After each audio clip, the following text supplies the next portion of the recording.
Something more? Yeah, I have one more question. And you introduced it when you said you get your money's worth. I feel very worthy. I am a good person, and it's not that I don't feel self-worth. But I have a hard time accepting money from people for things that I feel were given to me that I didn't pay for. I know I'm the one being resistant. Okay, so there's so much to talk about relative to this. One of the practical points of view around that is that Jerry and Esther, when they first began this work, they met us in 1985. And Esther made Jerry promise that he wouldn't tell anyone because she just thought it was weird. And he kept his promise for a short while. And then things sort of got out of hand. And so they sat with us, Jerry asking the questions, wanting to know what to do about that. Because, first of all, there's a lot involved in moving from place to place and getting things the way you want them.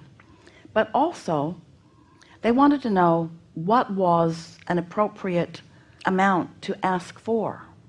And we said to them, it doesn't need to be this way, but in your economic world, it is this way. Most people expect value according to what they've paid. And so you want to set your price at a place that makes them expect value, but not so far that it produces hardship or prevents anyone from coming. So Jerry set out to create a series of things that cost nothing. And then he set out to create a series of things that cost very little. He always said, you can buy a book for $15 and everything that Abraham ever has to say is in this one book. You don't need all 10 books because Abraham says the same thing over and over again. The laws of the universe don't change. Clever ways of explaining it to you do. And as your experience evolves, then we do get broader and deeper, but really.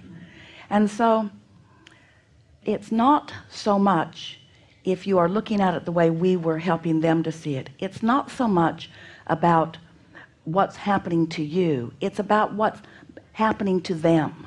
What is most likely to put most people in the place of receiving the most that they can receive. And so Jerry's always very fair-minded. He wanted to make sure that it was equal opportunity to anyone who wanted to come. He didn't ever want anybody to save any seats for anyone. He didn't want there ever to be any advantages over one.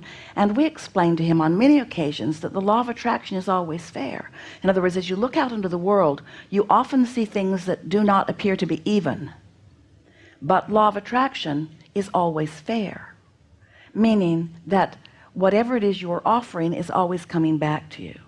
And so we don't think that this is a subject of worthiness so much as it is a subject of it's easy to respond to how others are feeling. Someone may want very much something that you have to offer and not right now have whatever it is that you are asking for them to give you in exchange for it. But if you then say to them, well, therefore it will be a different price for you, or therefore there will be no price for you, there's another message that you're giving to them which says, I do for you what I see you cannot do for yourself, which is a message of disempowerment that is not in alignment with what your inner being knows to be.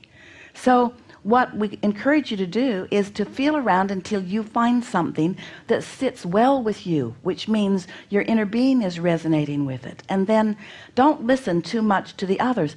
Esther gets letters every day that say to her, you know, you charge less than anybody else doing this kind of work. And Esther says, I'm fine with this. And Esther gets letters from people that say, you know, you charge so much that I can't come. There are so many people that have so many opinions about each and everything that you will ever do, that if you get yourself all twirled up in trying to be the path of least resistance for them, right, then you'll get your eye off your ball and you will forget who you are, and then you'll have stress in your vibration and your point of attraction will be negatively impacted. And so Oh, I get that. We're- It's so totally. Teasing yesterday, we said we think you should call Facebook Nosebook, because you've become a world that sort of has your nose in what's going on with everyone, and it doesn't serve you unless you're really solid in your alignment, because it's really easy to let whatever it is that you're giving your attention to be the reason that you are offering the vibration that you're offering, and then your point of attraction is affected by default. Helpful? Wonderful. Can I tell you one fast story? Okay, so I didn't have the money to come here. Really? Nope, no kidding. And you came onto my phone. I listened to a meditation. You popped on my phone. I was like, oh, Abraham, someone gave me your CD years ago, probably right after you first started, and said, you might be interested in this. And I listened. If it was right after we first started, Yeah, it was a like cassette. on a CD. Oh, yeah, and it might have been a cassette, actually. It could have been a cassette. And they said, you might really enjoy this, you know. Well, I listened in the attraction thing, and I lost it. Okay. Many years later now, 2 months ago, I'm listening to my meditation. I go to put it in, and you're on YouTube. And I'm like, oh, there's that Abraham. So I started to listen. Do you know that you could have sat in a day on YouTube and received more information than you will ever receive in a day like this, and it will cost you nothing? Yes, and do you know that you spoke to every issue? I'm telling you, like, what I'm saying is that you came to me. What you're saying is, I was in a vibrational place where I attracted to you exactly what I was asking for, because I was in a state of non-resistance, and so it Yes. happened instantaneously. Instantaneously. And then I showed up in a room with hundreds of people, and first crack out of the box, I was called forward for the same reason. Yes. And the money thing. So the money thing, I did not have the money to come. I was like, I'm going to see Esther. I saw that you were coming. I'm like, I don't know where I'm going to get the money, but I'm going to see her. I'm going to see Abraham. I just can't wait. Power in decision, isn't there? Made a decision that I was going. I didn't know where the money was going to come from, but I didn't care. I'm telling my cousins about, we were on a walk on a path, and I'm telling her about Abraham and low vibration, high vibration. I'm explaining some of the things that I learned. As I'm saying it, I looked down, I said, oh, wait a minute, what's that? I walked back, and under some leaves, there's an earring. I go, oh my gosh, look at this, an earring. So I started to scrape it, and I go, wow, that looks like it could be a diamond. And she looked at it, and she goes, oh, it's probably a CZ, you know.